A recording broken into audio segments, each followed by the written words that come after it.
Hello everyone, my name is Monica Martin and today I'm going to be reviewing with you skilled nursing care, long-term and short-term care, and hospice care. This course was designed to introduce the nurse in a skilled nursing setting to the skilled nursing comparison of long-term and short-term care nursing and hospice nursing. So my course was designed to provide basic information to the nurse on what long-term care was in comparison with short-term care, hospice care. Also to discuss quality assurance performance improvement aspect of the skilled nursing facilities and setting in regards to regulatory bodies and governing bodies of the skilled nursing healthcare industries and the facilities in which they are part of. So we're going to talk about the skilled nursing facility regulation and talk about the different bodies that govern the skilled nursing setting. The objective and outcomes of my course is to be able to identify the differences and the basic concepts between long-term care and short-term care. Also identify between what hospice care is and understand the basic responsibility of the skilled nursing facility nurse and what their role is in this, and define quality assurance performance improvement systems and measures and the governing bodies. So just for them to have an understanding of what it is and what they do and the why behind the concept of skilled nursing. So in my syllabus, I have designed it so that each section reviews the long-term care, the short-term care, and one of the final section is the clinical challenges and how we as nurses reduce risks in the skilled nursing setting.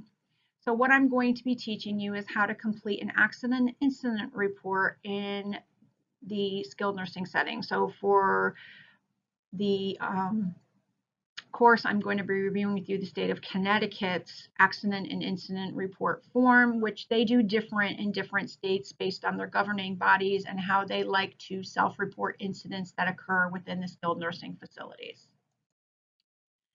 So first we're going to review what are some of the common risks. So why do we fill out an accident and incident report? That's the first thing. So we have an accident, somebody physically had something happen to them, or an incident. So that would include falls if you fell down and say broke a hip or hurt yourself or obtained a skin tear. If you had an infection, sometimes we will report if there is a pandemic outbreak. So that would be a Class B reportable. Pressure ulcers, if there's any skin breakdown, dehydration, sentinel events like they had dehydration or someone was constipated and didn't receive any medications, went over to the hospital and they had fecal impaction, we have to report that to the state of Connecticut. We talk about delirium. Were they delirious because they were dehydrated? Did something happen to them which caused them delirium? Did they have a hospitalization? Did something occur? So usually we'll complete a report. Any injuries, any type of injuries, they walk into a wall with or without a bruise, we usually document, identify that something has happened. Well, and the reason for that is because if in fact something happens to a patient and you don't identify it and document it, then 2 days later there's a bruise that shows up on them. It's a bruise of unknown origin, and unless you can locate where and why the bruise occurred, what will end up happening is it could be considered a sign or symptom of abuse. So we need to identify any injury that occurred with or without injury. Again, bruises of unknown origin are huge. We have to try to figure out where the bruises come from to identify and rule out that the patient's been abused. Any skin injuries not related to medical, so it's not has to do with a fungal rash. This is an injury related to trauma and or something that happened that made the cause the skin to break down. And any altercations. Altercations include resident to resident, so a one demented resident to another demented resident, or it could be a staff resident. Anytime there's a situation where we feel that there could be identified abuse in a facility, we need to document that and report it to the state of Connecticut and self-identify what has happened. It's an automatic deficiency for us in a skilled nursing setting if one of our staff members in any way does something that could be construed as abuse. So we are self-identifying and reporting it, and we will get a deficiency for identifying it. We know this, but it's better to keep the patient safe than not to identify the abuse itself. So let's get into the accident incident report. Like I had said to you, any accident that occurs in a long-term care facility must be documented, and an intervention to prevent it from happening again must be put on the form. We have to figure out a way to keep the patient safe, which means we have to identify what was wrong and try to figure out what we can do to improve it. We may have many, many different interventions that we use. If a patient falls 4 times, we have to have 4 separate interventions. We can't just continue day 1, day 2, day 3, and day 4 and not do anything to prevent it from happening, because if we do not, then we are the ones who are at fault for not caring. So it's like a neglective care kind of deficiency if we weren't able to identify why something was happening to a patient. So let's get into the accident and incident report form.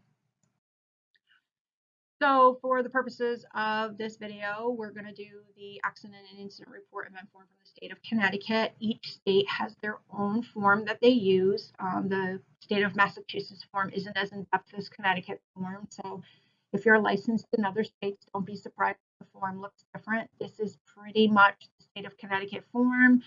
Different facilities will use different colors to identify their forms. We happen to use pink in our facility so that it doesn't get lost in the shuffle of white sea of paperwork, because the state still mandates that even if we report these on the computer, which we do, we have to make sure that we keep a record of them. So in order to not lose track of them, we continue to use the pink cover sheet. Some places use yellow, some use green. It's all preference of the facility and their policies and procedures, just to identify that, in fact, this is the form.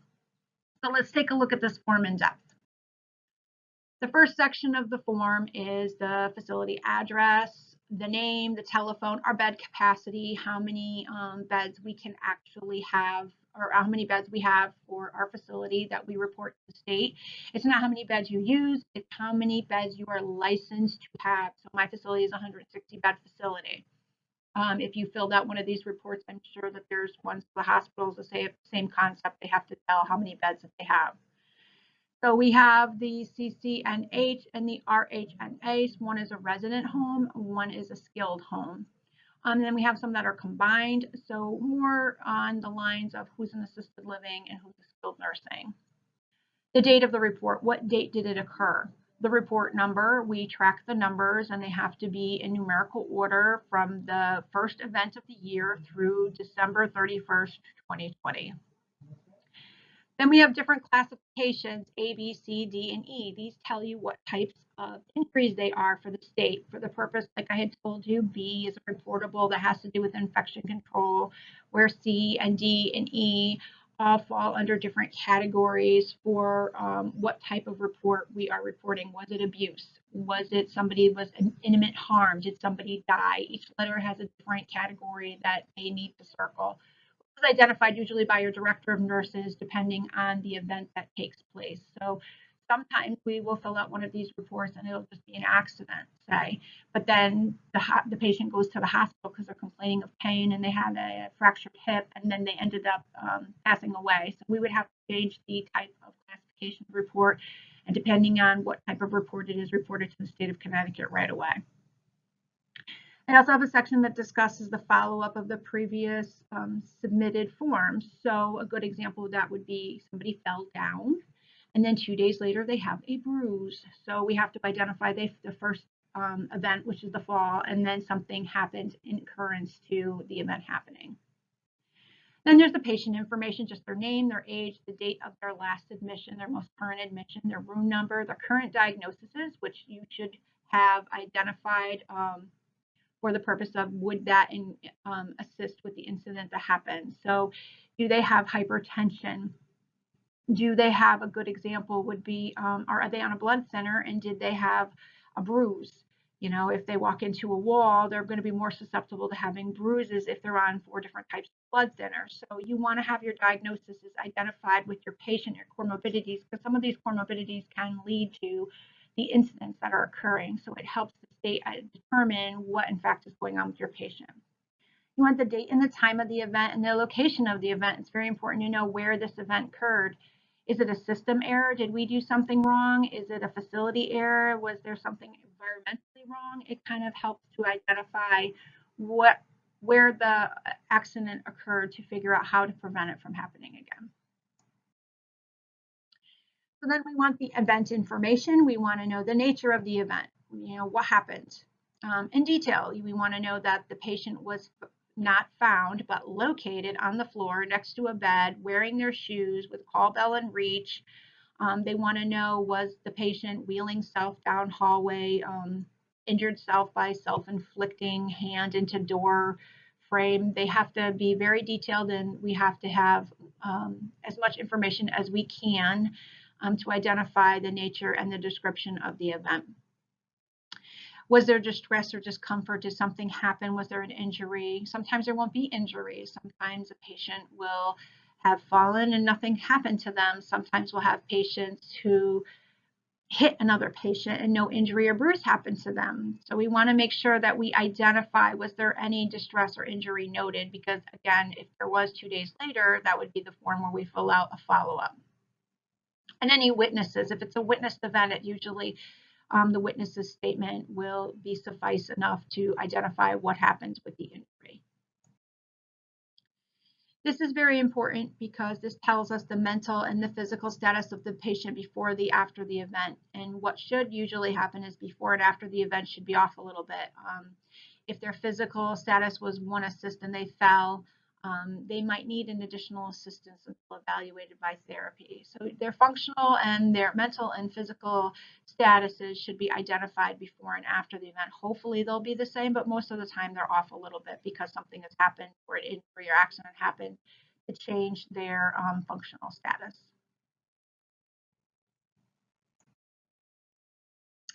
The next is the notification information. This discusses the name of the physician who was notified and the family members who were notified. We have to identify to the physician what happened and if there's injuries occurred and what the orders are to be. And then we have to follow up the family and identify, hey, listen, this has happened to your family member. We wanted to let you know there was no injury or there was an injury and this is what we did and this is what we're going to do going forward to make sure that it doesn't happen again.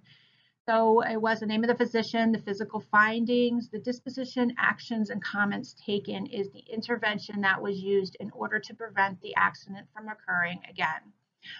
The investigation, if this was a allegation of resident-to-resident contact, we'd have to call the police department and we would have to identify that they were notified so that we could get case reports and numbers in order to say, yes, we did investigate, and yes, we did call them to identify that this could be considered, assault, and we got a report number. Most of the time, nothing would occur from this. Most of our patients are more demented or have some type of delirium or they have some type of mental status changes. So it will just be for compliance purposes, but if somebody was threatening or something like that, we'd have to notify the police and address the situation so that they weren't a harm to themselves or to others.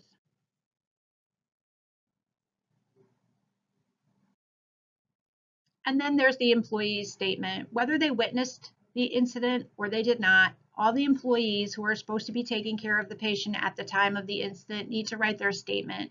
Because what happened, miscellaneous comments and information like they were missing their shoes. They had 1 shoe on, 1 shoe off, might have been one of the reasons why you would actually have not been able to identify a fall, or that might have been a reason why a fall occurred. So we want the resident's statement. We want to know what the resident says. We want to know what the MD orders were. We want to know what the employee saw, what was going on at the time of the fall, and we want to know what preventative measures we're using in place now to prevent it from happening again. So let's recap. It's a lot of information. It's the first time reviewing a form. Sometimes it will take months before the skilled nursing facility nurse knows how to complete an accident incident report appropriately. The long-term nurses encounter many types of clinical challenges and risks, and some of them would be the patient with dementia or their comorbidities or hypertension and blood pressure problems. Some challenges or risks that occur are called accidents and incidents. So those would be your falls, those would be your pressure ulcers and skin breakdown. These events need to be documented and reported. So again, we need to fill out the State of Connecticut Accident and Incident Report to identify that we had something happen and what we did from preventing it from happening again. The reported events and incidents have occurred and are documented to prevent further incidents from happening or occurring again. So again, the idea of this is, yes, we're going to self-identify what has happened to our patient, but we're using this for the basis of the foundations of our care plans too. We want to identify, okay, this has occurred, but this is what we're doing for preventing it from happening again. So we're going to, not only adjust the patient's plan of care, but we're going to make sure that we identified it when it happened through the accident and incident report. Reports are kept along with the witness statements. We have to keep these for at least 7 years in our records for the Director of Nurses. And these reports are saved and they're reviewed by the state of Connecticut, depending on the level of severity. So when they come into our facility during a state survey, a lot of our information that they look at is based on these reports and what we send to them. We're self-identifying, yes, we had so many falls in a year, or yes, we had so many pressure ulcers in a year. We are the ones that are sitting there and saying, yes, this has occurred and this is why it's happened, which gives us opportunity to do staff education. It gives us opportunities to look into our facility and how we're operating it. So these reports that we fill out are the foundations of what we do, and we figure out what we can do to correct and change our practices in order to take care of our patients better. And these are the references that I used.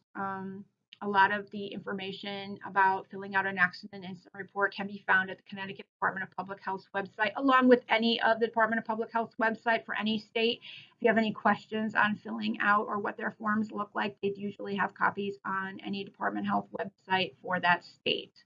So I hope this gave you a basic understanding of what we have to do in order to self-identify and report an accident and incident in the skilled nursing setting, which is one of the components that I have been reviewing in the skilled nursing long-term and short-term care course that I have created and my syllabus this semester. I hope you enjoyed it, and I look forward to all of your feedback. Thank you.